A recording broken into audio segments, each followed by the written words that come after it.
افضل 5 لاعبين جزائريين عبر التاريخ. طبعا اعتمدت بهذا التصنيف اول اشي على الالقاب والانجازات اللي محققينها سواء فردية او جماعية، ثاني اشي على اراء اللاعبين العالميين فيهم والصحفيين، وثالث اشي على اراء المشجعين والناس بشكل عام. اللاعب علي بن عربية اللي حصل على جائزة افضل لاعب في الدوري الفرنسي عام 1999، وحصل على لقب الدوري الفرنسي مرتين، مرة مع موناكو ومرة مع بوردو، بالاضافة لمشاركته المميزة بدوري ابطال اوروبا سنة 97 وال98 مع موناكو. في المركز الرابع مصطفى دحلب اللي بيلعب خط وسط وصانع العاب، ولكنه بنفس الوقت هداف من العيار الثقيل. ولما بقولكم هداف فهو الهداف التاريخي الثالث لباريس سان جيرمان برصيد 98 هدف، بالاضافة لانه اخذ جائزة هداف الدوري الفرنسي بال77، وفاز مع باريس سان جيرمان بكأس الرابطة الفرنسية مرتين. وفي المركز الثالث المعروف الذي لا يعرف رابح ماجر، هو اول عربي وافريقي بيفوز بجائزة دوري ابطال اوروبا عام 1987، بالاضافة انه فاز بجائزة الدوري البرتغالي 3 مرات مع نادي بورتو، فاز كمان بجائزة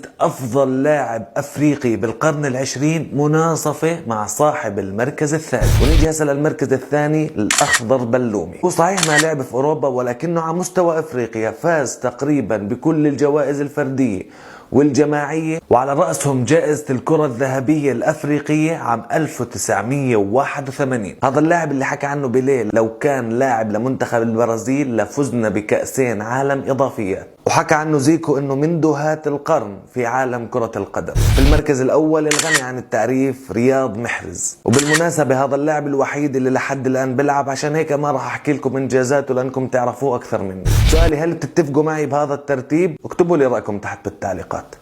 سلام.